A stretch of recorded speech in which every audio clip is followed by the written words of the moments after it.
کہ بیٹی زمین میں زندہ دفن کرنے کی چیز نہیں ہے، بیٹی کو سینے سے لگانے کی، بیٹی کلنک نہیں ہے، بیٹی کو رحمت ہے، بیٹی افسوس کرنے کی چیز نہیں ہے، بیٹی کو خوشی منانا۔ قرآن کی آیت نازل وَإِذَا الْمَوْءُودَةُ سُئِلَتْ بِأَيِّ ذَنبٍ قُتِلَتْ، ان بچیوں کو جن کو ان کے ماں باپ نے زمین میں دفن کیا ہے، مارا ہے، قتل کیا ہے، ان بچیوں کے ماں باپ کا حساب لیا جائے گا، پوچھا جائے گا ان بچیوں کو کیوں مارا گیا۔ آج کل سوشل میڈیا پر ایک لائن بہت زیادہ چل رہی ہے، وہ ایک مچھلی کے بارے میں چھوٹی سی نسل بچوں کو نرسری میں پڑھائی جاتی ہے، مچھلی جل کی رانی ہے، جیون اس کا پانی، ہاتھ لگاؤ گے ڈر جائے گی، باہر نکالو گے مر جائے گی۔ کسی نے لکھا اس لائن پر کہ کسی نے سوچا نہیں تھا کہ ہاتھ لگاؤ گے ڈر جائے گی، باہر نکالو گے مر جائے گی۔ یہ لائن کسی نے مچھلی کے لیے بنائی تھی، کسی نے سوچا نہیں تھا کہ یہ دور بھی آئے گا کہ یہ لائن بیٹیوں کے لیے صحیح اور سٹیک ثابت ہو جائے گی۔ آج بیٹیوں کا حال یہ ہو گیا کہ ہاتھ لگاؤ گے ڈر جائے گی، باہر نکالو گے۔ کتنی بچیاں ہیں میرے بھائی ماں کے پیٹ میں قتل کر دی جاتی، کتنی بچیاں ہیں ہاسپٹلوں کے ڈسٹ بین میں پھینکی پڑی ہے، کتنی بچیاں ہیں جہیز کے نام پہ جلائی جا رہی، کتنی بچیاں ہیں ساس کے ظلم و ستم کا شکار ہیں، کتنی لڑکیاں ہیں شوہر کے ہاتھ کا مار کھا رہی ہیں، شرابی شوہر ہے، نشہ کرنے والا شوہر ہے، اپنی بیوی کو آ کے دن رات مارتا ہے، پیٹتا ہے، گالی دیتا ہے، وہ بیچاری صبر کا پھوٹ پیتے رہ جاتی ہے۔ آج بھی بیٹی مظلوم ہے۔ 1400 سال پہلے محمد رسول اللہ صلی اللہ علیہ وسلم نے دنیا کو یہ پیغام دیا، من آل جاریتین حتی تبلغا جا یوم القیامت وہو کہاتین۔ آپ نے اپنی دو انگلیوں سے اشارہ کر کے فرمایا جس نے دو بیٹیوں کو پالا ہوگا، دو بیٹیوں کی پرورش کا حق ادا کیا ہوگا، دو بیٹیوں کے باپ کو اللہ تعالیٰ قیامت کے دن اس کے نبی کے ساتھ رکھے گا، وہ قیامت کے دن اپنے نبی کے ساتھ آئے گا۔ آپ نے اس طریقے سے اپنی انگلیوں سے اشارہ کر کے فرمایا جس طریقے سے یہ دونوں انگلیاں ایک دوسرے کے ساتھ اٹیچ ہیں، ملی ہوئی ہیں، جڑی ہوئی ہیں، بچیوں کا باپ نبی کے ساتھ آئے گا۔ بخاری کی روایت ہے، حضرت عائشہ فرماتی ہیں ایک سائلہ کی ہے بھیک مانگنے والی، اس کے ساتھ دو چھوٹی چھوٹی بچیاں ہیں، اس نے مجھ سے کھانے کو کچھ مانگا، فلم تجد عندی غیر تمرۃ، میرے گھر میں ایک کھجور تھی، بس میں نے وہ کھجور اٹھا کے اس عورت کو دی۔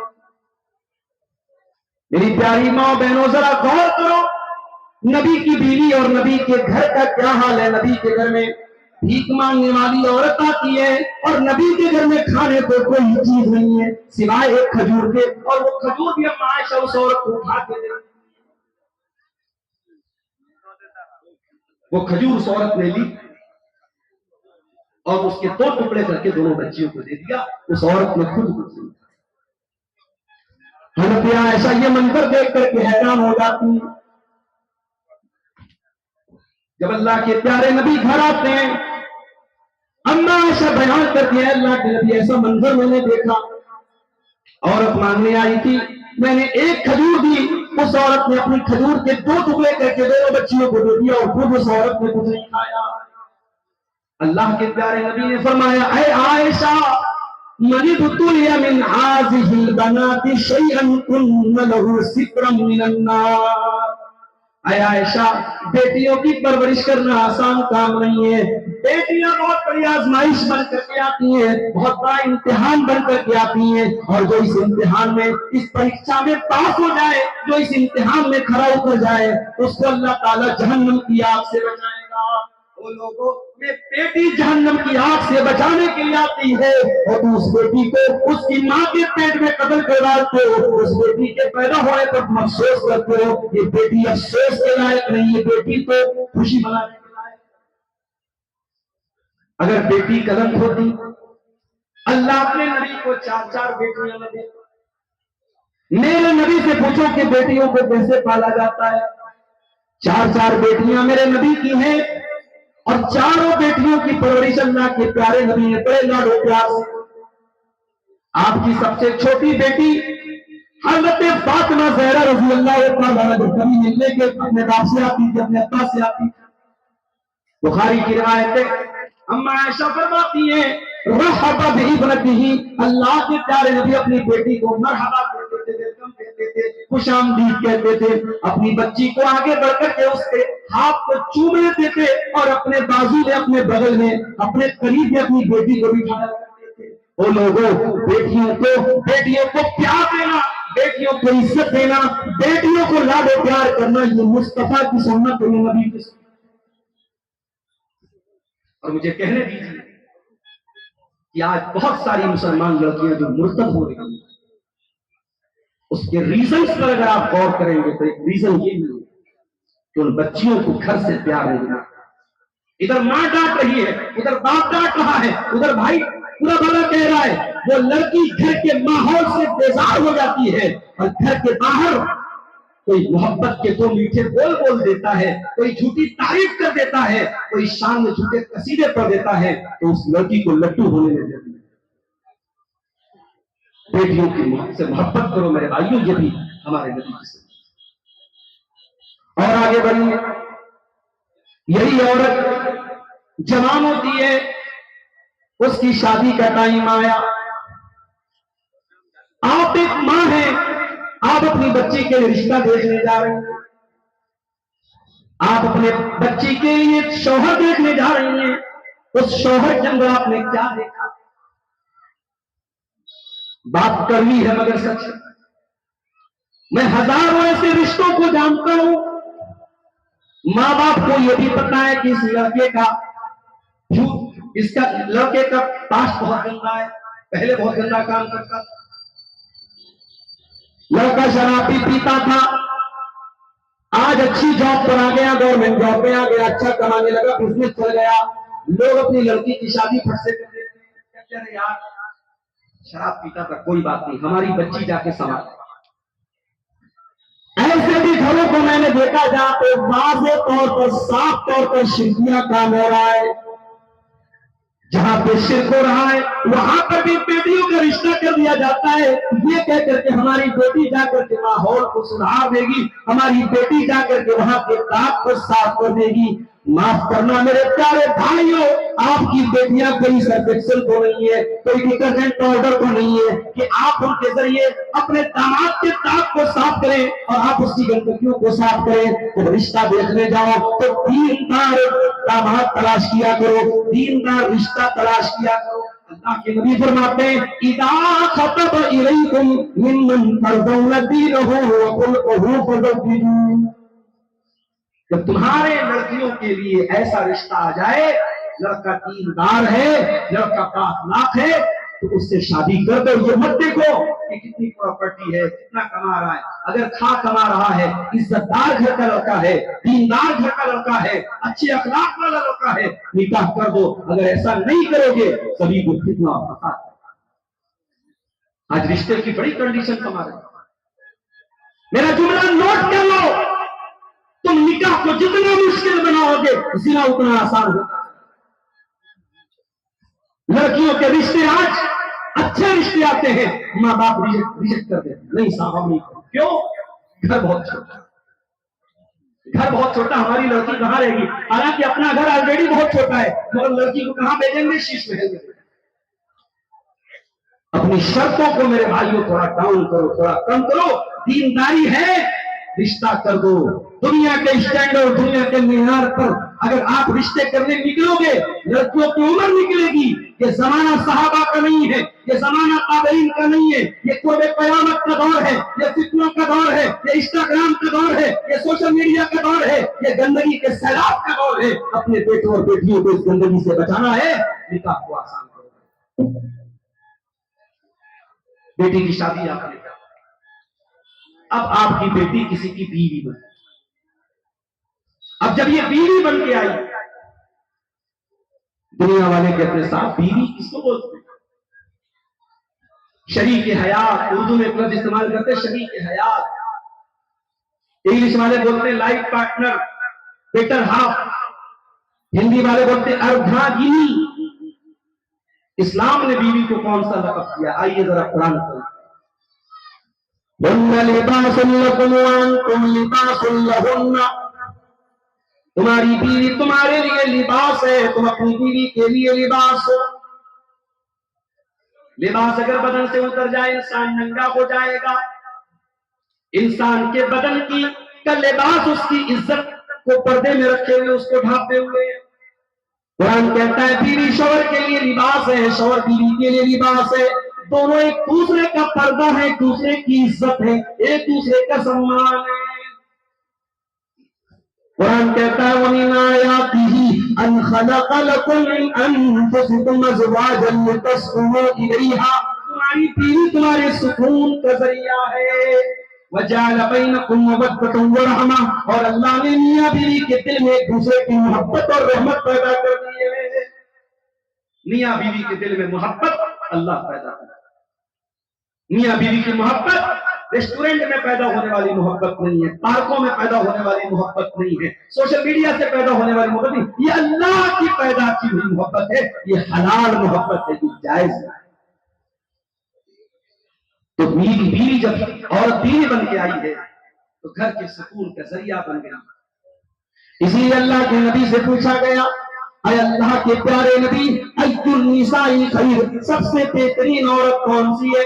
آپ نے فرمایا التی تسرہ اذا نظر، سب سے بہترین بیوی وہ ہے جب شوہر دیکھے تو خوش ہو جائے، وَتُطِيعُهُ إِذَا أَمَرَ، اور جب شوہر بیوی کو کوئی حکم دے تو بیوی بات مان لے، وَلَا تُخَالِفُهُ فِي نَفْسِهَا وَمَالِهِ بِمَا يَكْرَهُ، اور اپنی آبرو کے سلسلے میں اور شوہر کے مال کے سلسلے میں کوئی ایسا قدم نہ اٹھائے جو شوہر کو ناراض کر دے۔ یہ تین چیزیں، یہ تین کوالٹی ایک بہترین عورت کی نشانی ہے۔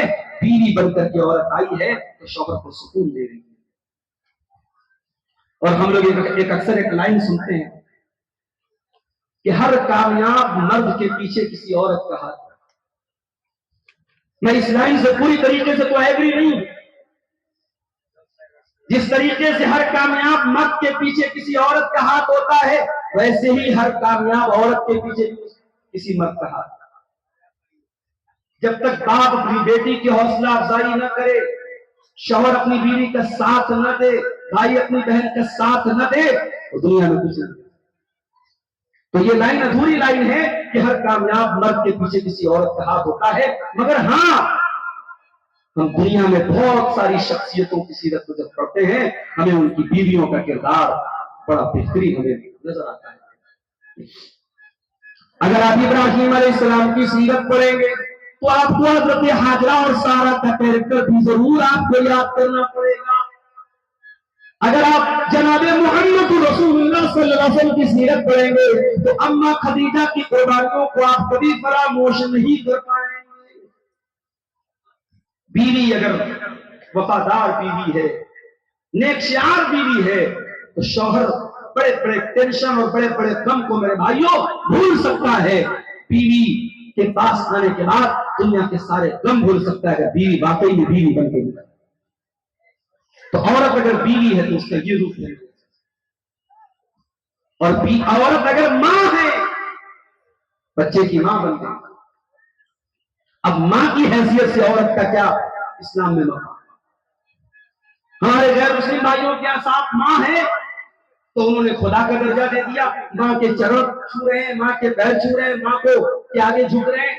اسلام نے جھکنے کی تعلیم کو نہیں دی۔ اسلام نے ماں کے کو خدا کا درجہ تو نہیں دیا ہے کہ شرک ہو جائے گا، یہ حرام ہو جائے گا، مگر اسلام نے یہ ضرور کہا ہے اما یبلغن عندک الکبر احدہما او کلاہما فلا تقل لہما اف ولا تنہرہما وقل لہما قولا کریما۔ اے انسان، تو دنیا میں چاہے جتنی ترقی کر لے، جتنا نام کما لے، جتنا پیسہ کما لے، جب اپنی ماں کے پاس آنا، ماں سے ادب سے بات کرنا، ماں سے کبھی ڈانٹ کے بات نہ کرنا، چھڑک کے بات نہ کرنا، وَخْفِضْ لَهُمَا جَنَاحَ الذُّلِّ مِنَ الرَّحْمَةِ، اور اپنی ماں کے لیے اپنے رحمت کے بازوؤں کو بچھا دینا، وَقُلْ رَبِّ ارْحَمْهُمَا كَمَا رَبَّيَانِي صَغِيرًا، اور ہمیشہ یہ دعا کرتے ہیں نا، اے اللہ میرے ماں باپ پر رحم فرما، انہوں نے بڑی مصیبتوں پریشانیوں کو جھیل کر کے اس کو پالا ہے۔ صحابی اللہ کے نبی کے پاس آتا، اے اللہ کے نبی، آپ کے ساتھ جہاد میں جانا چاہتا، میری ماں مجھے منع کر رہی ہے، میری ماں کی خدمت کرنے والا کوئی نہیں ہے، میری ماں روک رہی ہے، اے اللہ کے نبی لیکن میں آپ کے ساتھ جہاد میں جانا چاہتا ہوں۔ آپ نے فرمایا کہ تمہاری ماں کی کوئی خدمت کرنے والا نہیں ہے، فَالْزَمْهَا، تو تم جہاد کے میدان میں دعوت میں کبھی چلے جانا، جا کر کے پہلے اپنی ماں کی خدمت کرو، ماں کو توجہ دو، ماں کو پیار دو، ماں کو سمان دو، فَإِنَّ الْجَنَّةَ تَحْتَ رِجْلِهَا، اس کے قدموں کے نیچے تمہاری جنت ہے۔ تو یہ ماں کا مقام ہے، عورت بیوی ہے تو گھر کا سکون ہے، عورت ماں ہے تو اولاد کے لیے جنت کا سبب ہے، عورت اگر بیٹی ہے تو اپنے ماں باپ کے لیے رحمت بن کے آئی ہے، یہ اسلام میں عورت کا مقام۔ لیکن ہاں، اسلام نے عورت کو بالغ ہونے کے بعد، جوان ہونے کے بعد پردے کی تعلیم دی۔ یا ایھا النبی قل لازواجک وبناتک ونساء المؤمنین یدنین علیہن من جلابیبہن، اے نبی اپنی بیویوں سے کہہ دو، اپنی بیٹیوں سے کہہ دو، تمام مسلمان عورتوں سے کہہ دو، جب وہ اپنے گھر سے نکلے تو اپنے اوپر جلباب ڈال لیں، اپنے اوپر چادر ڈال لیں، اپنے اوپر نقاب ڈال لیں، ذالک ادنی ان یعرفن فلا یؤذین، یہ چادر، یہ نقاب، یہ پردہ دنیا کو بتائے گا یہ عزت دار گھر کی لڑکیاں ہیں، یہ عزت دار گھر کی عورتیں۔ معاف کرنا میری ماں، کسی زمانے میں یہ نقاب تھا پاک دامن عورت کی نشانی، اب یہ نقاب پاک دامن عورت کی نشانی نہیں ہے۔ دربھنگا سے آپ کے گاؤں میں آتے ہوئے کتنے نقاب مجھے نظر آئے، اس نقاب کا مقصد اپنی خوبصورتی کو چھپانا نہیں تھا، اپنی خوبصورتی کو دکھانا تھا۔ اور آج افسوس کی بات یہ ہے، میرے پاس راجستھان کے کوٹا شہر سے فون آیا 2 دن پہلے، ایک نوجوان نے مجھے فون کیا، کوٹا شہر میڈیکل کی تیاری کے لیے جانا جاتا ہے، بہت فیمس شہر ہے، وہ لڑکا رہنے والا تھا جھارکھنڈ کا، پاکڑ کا رہنے والا۔ اس نے کہا مولانا صاحب کچھ بات کرنا ہے، فرصت ہو تو بتائیں۔ وہ لڑکا روتے ہوئے ان سے بات، اس نے کہا مولانا صاحب میں میڈیکل کی تعلیم حاصل کرنے یہاں آیا ہوں، میں نے 5-6 مہینہ پہلے ایک مسلمان لڑکی کو جو سر سے پیر تک نقاب میں رہتی تھی، اس کو میڈیکل کی کوچنگ کرتے ہوئے دیکھا تھا، میں بہت خوش ہوا، چلو اس دور میں مسلمان لڑکی میڈیکل کی تعلیم وہ بھی پردے میں رہ کر کے حاصل کر رہی ہے، بہت اچھی بات ہے۔ لیکن مولانا صاحب اسی لڑکی کو 2-4 روز پہلے میں نے بغیر نقاب کے، نقاب بھی اتر گیا، پردہ بھی اتر گیا، اور بغیر پردے کے اور بغیر نقاب کے میں نے غیر مسلم لڑکوں کے ساتھ رنگرلیاں مناتے، ٹہلتے، گھومتے، ہنسی مذاق کرتے اور موج مستی کرتے اسی کوٹا شہر کے اندر دیکھا۔ وہ نوجوان جس کا کوئی میٹر نہیں ہے، یہ وہ روتے ہوئے کہتا ہے مولانا میرا کلیجہ چھلنی ہوتا ہے یہ منظر دیکھ کے، مجھے کوئی طریقہ بتائیے نہیں۔ کتنے نوجوان ہیں جن کے دل میں ایمان کی غیرت اور حمیت ہے، وہ جب اپنی مسلمان بہن کو کسی مشرک کی باہوں میں دیکھتے ہیں ان کی غیرت ایمانی جاگ جاتی ہے، ان کے خون کے اندر جوش پیدا ہوتا ہے، وہ جب اپنی حمیت اور اپنے جوش و جذبے کو کنٹرول کرتے ہیں۔ نقاب پہن کر کے آج مسلمان لڑکیاں بائکوں پر آپ کو مشرکوں اور کافروں کے ساتھ رنگریاں مناتے ہوئے نظر آتے ہیں، گھر سے نقاب میں نکلی ہے لیکن وہاں جا کر کے کسی مشرک کے ساتھ بدکاری کر رہی ہے۔ اسی لیے میں کہتا ہوں کہ صرف نقاب پہن کر کے گھر سے نکلنا یہ کافی نہیں ہے، جب تک آپ اپنی بیٹیوں کو نقاب کا مقصد نہیں بتائیں۔ آپ کی لڑکی کو اگر نقاب کا مقصد نہیں بتائے تو وہ جیسے میں راجستھان گیا وہاں میں نے دیکھا کہ غیر مسلم عورتیں بھی جو ہے گھونگھٹ نکال رہی ہیں، جس کی شادی ہوگی گھونگھٹ نکال کے چل رہی ہے، تو وہ گھونگھٹ ان کی پرمپرا ہے، ان کا ٹریڈیشن ہے، اس سے کوئی مذہب کا تعلق نہیں ہے۔ ویسے ہی آپ نے اگر نقاب کا مقصد نہیں بتایا، اپنی لڑکی کو دینی تعلیم نہیں دیا، قرآن و سنت کی تعلیم نہیں دیا، آپ کی بیٹی پردہ تو کرے گی، نقاب میں تو نکلے گی مگر ایک ٹریڈیشن سمجھ کے نکلے گی، جب کہیں گھومنے پھرنے جائے گی، کہیں موج مستی کرنے جائے گی، نقاب کو اتار کے پرس میں۔ تو نقاب کا مقصد کیا ہے؟ پردے کا مقصد کیا ہے؟ اے مسلمان عورت، یہ نقاب تیری آئیڈینٹی ہے۔ جیسے موبائل ہوتا ہے اس پر پیٹرن لاک ہم لگا دیتے ہیں، اب یہ پیٹرن لاک جب تک ہم پیٹرن نہیں ڈالیں گے، پاسورڈ نہیں ڈالیں گے، موبائل کا لاک کھلنے والا نہیں ہے۔ مسلمان عورت کا نقاب اس کا پیٹرن لاک ہے، اس کا پاسورڈ ہے، اس کی آئی ڈی ہے، اس کی آئیڈینٹی ہے۔ دنیا کو معلوم ہو جاتا ہے کہ نہیں، یہ لاک عورت ہے، یہ عزت دار عورت ہے، اس کو چھیڑ نہیں سکتے، اس سے ہم فیئر نہیں ہو سکتے، اس سے فری نہیں ہو سکتے، اس سے فرینک نہیں ہو سکتے۔ یہ دنیا کو ایک میسج ہے۔ اچھا آج کل کیا ہو رہا ہے؟ وقت میرا چونکہ 11:15 بج رہے ہیں اور تھوڑا سا تاخیر ہو گیا مجھے ٹائم ملنے میں بھی، منتظمین کو میں نے بتایا تھا مجھے ابھی فوراً نکلنا ہے، پٹنہ جانا ہے، صبح 3:15 بجے میری ٹرین ہے پٹنہ سے، لمبا سفر ہے یہاں سے۔ چند آخری باتیں کر کے بات ختم کر رہا ہوں۔ یہ جو پردہ ہے نا، بعض مسلمان لڑکیاں جب کالج میں پڑھتی ہیں، کوئی ماڈرن ایجوکیشن حاصل کرتی ہیں تو کیا کہتی ہیں؟ یہ پردہ ورنہ کوئی چیز نہیں، اصل چیز کیا ہے؟ دل صاف ہونا چاہیے۔ ہمارے پڑوسی ملک میں ڈاکٹر ذاکر نائک صاحب نے ایک نیوز اینکر سے کہہ دیا کہ میک اپ لگا کر کے کوئی عورت اگر کسی مرد کے سامنے بیٹھی ہے، میک اپ کر کے بند کر کے سمر کر کے، اور آدھا گھنٹے تک وہ مرد اس عورت کے سامنے رہتا ہے اور مرد کے دل کے کوئی چنجی کوئی ہلچل نہیں ہوتی ہے، تو اس مرد کو علاج کرانا چاہیے، وہ مرد نہیں۔ بڑا بوال ہوا صاحب، لوگوں نے کہا ڈاکٹر ذاکر نائک کی سوچ بڑی گندی ہے۔ سوچ گندی نہیں ہے، نیچرل بات ہے۔ اور جب تم کو لگتا ہے کہ یہ غلط بات ہے تو ذرا برداشت کر کے دکھاؤ۔ تمہارا دوست تمہارے گھر میں آیا ہے اور تمہاری بیوی سامنے بیٹھی ہے بند کر کے صبر کر کے میک اپ کر کے، اور تمہارا دوست بیٹھ کر کے اس کو نہار رہا ہے، اگر تمہارے اندر واقعی میں شوہر کی غیرت ہے، مردانگی ہے، تو کیا تم برداشت کرو گے؟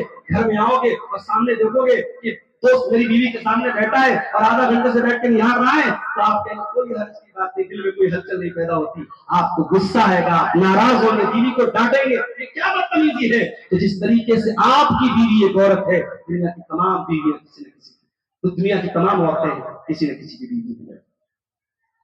تو اسلام کا ایک سمپل سا اصول ہے کہ عورت اور مرد کے اندر ایک اٹریکشن ہے۔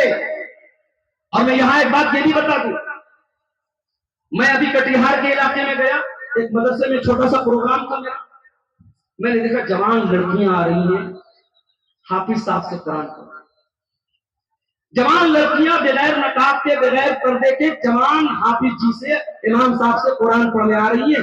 واللہ یہ بہت بڑا فکر ہے، بہت بڑا فکر ہے۔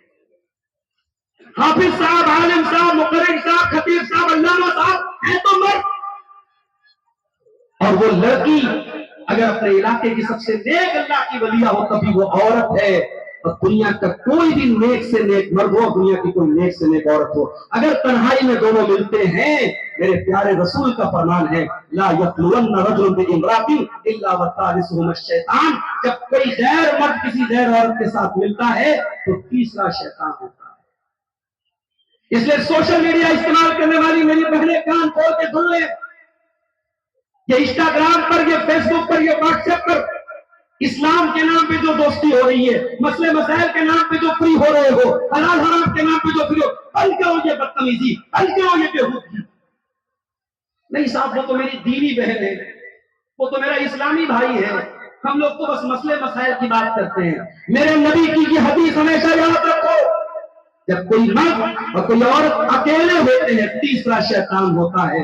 سوشل میڈیا پر بھی آپ اکیلے ہیں، واٹس ایپ پر بھی آپ اکیلے ہیں، فیس بک پر بھی آپ اکیلے ہیں، انسٹاگرام پر بھی آپ اکیلے ہیں، جہاں آپ کو پرائیویسی مل رہی ہے آپ چیٹنگ کریں گے، آپ باتیں کریں گے، فتنہ پیدا۔